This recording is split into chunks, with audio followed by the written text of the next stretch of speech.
my baby told me with a sigh, saying words that came across as a doubt.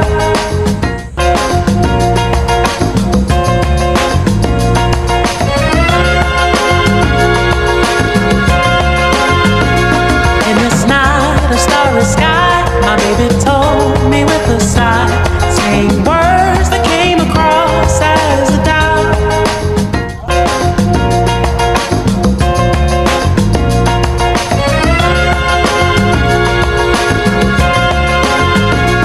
In this night of starry sky, my baby told me with a sigh, saying words that came across as a doubt.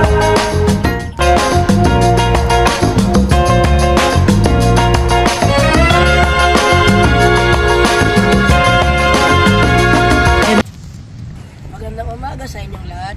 Ako si Sean Evan Arlamsen, ang vlogger nyo ngayon. Ang Rizal Park o Luneta ay isang makasaysayang parke na matatagpuan sa Maynila. Dito'y pinagbunyi si Dr. Jose Rizal, ang pambansang bayani ng Pilipinas na ipinilit at tinatay noong Disyembre 30, 1896. Isa itong mahalagang simbolo ng kalayaan at pambansang pagkakaisa ng mga Pilipino. Ngayon, ang Rizal Park ay isang tanyag na destinasyon para sa mga lokal at turista. Bukod sa monumento ni Rizal, may mga hardin lawak, mga estatwa at mga lugar para sa mga kultural na aktibidad. Isa din itong lugar para sa mga family gatherings, pag-ehersisyo at pagdiriwang ng mga makasaysayang okasyon. Patuloy itong naging simbolo ng pagtingin at sakripisyo ng mga Pilipino para sa kalayaan at kasaninlan.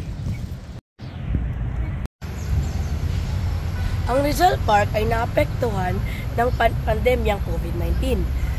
Noong panahon ng lockdown, ang park ay isinara sa pampubliko upang maiwasan ang pagkalat ng COVID-19 at mapanatili ang ating kaligtasan.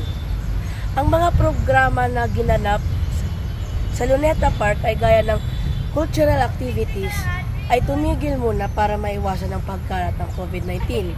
Gumawa ng paraan ang pamahalaan para makapunta doon, pero merong pa ring mga kailangang gawin gaya ng social distancing, pagsuot ng mask at pag-iwas ng maraming tao upang maiwasan kumalat ang COVID-19.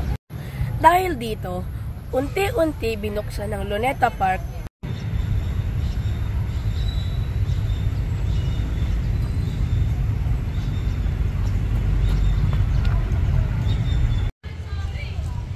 ang mga pagbabago nangyari o umunlad ang Luneta Park na ginawa ng pamahalaan ay pagpapaganda at pagpapalawak ng parke, pagtangkilik ng kulturang Pilipino, pagpabuti ng seguridad at kaligtasan at pagsasama ng mga makabagong telekonohiya. Dahil sa apat na to, umunlad ang Luneta Park. Pwede natin ito mapanatili ang kaayusan, kalinisan at kaligtasan kung tayo ay regular na naglilinis at pag-aalaga ng kapaligiran, mahigpit na pagpapatupad ng mga batas at regulasyon at pagiging responsibleng mamamayan. Muli, ako si Sean Evan Arlamsen at salamat sa pagsama sa akin sa paglibot ng Luneta Park. Paalam!